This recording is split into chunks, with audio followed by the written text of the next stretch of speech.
रत्नागिरीच्या चिपळूण तालुक्यातील धामणवणे येथे झालेल्या एका धक्कादायक प्रकारानं राज्यात खळबळ उडाली होती। सेवानिवृत्त शिक्षिका वर्षा वासुदेव जोशी वय 63 या आपल्या राहत्या घरी अपुऱ्या कपड्यात आणि हातपाय बांधलेल्या अवस्थेत आढळल्या होत्या। पोलीस तपासात त्यांच्या घराची डीव्हीआरची हार्ड डिस्क देखील गायब असल्याचं समजलं। यावरून आरोपींनी पुरावे नष्ट करण्याचा प्रयत्न केल्याचा संशय पोलिसांना होता। या प्रकरणाचं अवघ्या 48 तासात गूढ उकलण्यात पोलिसांना यश आलंय। जोशीबाईंना फिरण्याची आवड होती। त्यांच्या आवडीचा गैरफायदा घेत त्यांना सावरण्याचा प्लॅन स्वतः टूर प्लॅनिंग करणाऱ्यांनीच आखला। या प्रकरणात दोघांचा सहभाग असून त्यातील ट्रॅव्हल एजंट जयेश भालचंद्र गोंधळेकर याच्या मुसक्या आवळल्यात, तर दुसऱ्याचा शोध सुरू आहे।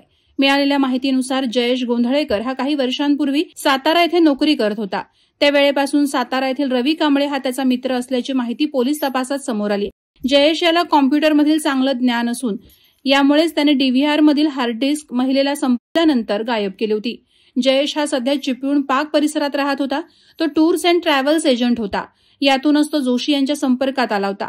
याच ट्रॅव्हल एजंटच्या माध्यमातून जोशी यांनी अनेकदा प्रवास केलाय। त्यामुळे जयेशने वर्षा जोशींचा विश्वास संपादन केला होता। या निवृत्त शिक्षिकेने त्याच्यावर ठेवलेला विश्वास घातकी ठरला। निवृत्त शिक्षिका असलेल्या जोशी यांनी यापूर्वी आसाम, पुणे आदी ठिकाणी अनेकदा प्रवास केला होता। त्या पुन्हा एकदा हैदराबादला सहलीसाठीही जाणार होत्या। यावरूनच त्यांच्याकडे खूप पैसे आणि दागिने असतील या उद्देशानं जयेश गोंधळेकर यानं त्याच्या एका साथीदाराच्या मदतीनं हा मोठा प्लॅन केला। घटनास्थळ परिसरातील सीसीटीव्ही फुटेजमध्येही तो जोशी यांच्या घराच्या दिशेकडूनच येत असल्याचं दिसलं। तसंच जोशी यांच्या घरात एक जुने प्रवास तिकीट मिळाले होते, त्यावर जयेश असं नाव पोलिसांना आढळलं। अन्य माहितीवरून पोलिसांना आरोपीपर्यंत पोहोचणं शक्य झालं। गुरुवारी सकाळच्या सुमारास ही घटना समोर आली। ही घटना घडल्याचं कळताच पोलीस पथकानं घटनास्थळी धाव घेऊन युद्धपातळीवर तपास सुरू केला होता। यावेळी श्वान पथकानं जोशी यांच्या घराच्या मागील बाजूस असलेल्या जंगलाच्या दिशेनं मार्ग पोलिसांना दाखवला होता। जयेश हा खेड येथे असल्याची माहिती पोलिसांना मिळाली होती। यावरून तात्काळ जयेश गोंधळेकरला ताब्यात घेण्यात आलं। पोलिसी खाक्या दाखवताच त्यानं पैशांची गरज भागवण्यासाठी वर्षा जोशी यांच्या घरात चोरीचा डाव आखला। मात्र चोरी करताना त्याला अटक होण्याची भीती वाटली, त्यामुळे त्याने वर्षा जोशी यांना संपवल्याचं कबूल केलं। पोलिसांनी जयेश गोंधळेकर विरुद्ध गंभीर गुन्हा दाखल केलाय। लुटलेले दागिने आणि इतर वस्तू जप्त करण्याचे प्रयत्न सुरू केलेत। या घटनेमुळे स्थानिक प्रशासन आणि पोलिसांवर सुरक्षा व्यवस्थेचा आढावा घेण्याचा दबाव वाढला आहे।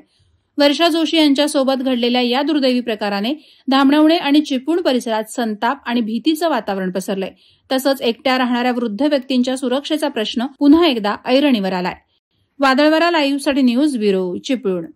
नवी मुंबई व रायगड जिल्ह्यातील ताज्या बातम्या आणि घडामोडींसाठी सबस्क्राईब करा वादळवारा लाईव्ह चॅनल आणि दाबा बेल आयकॉन।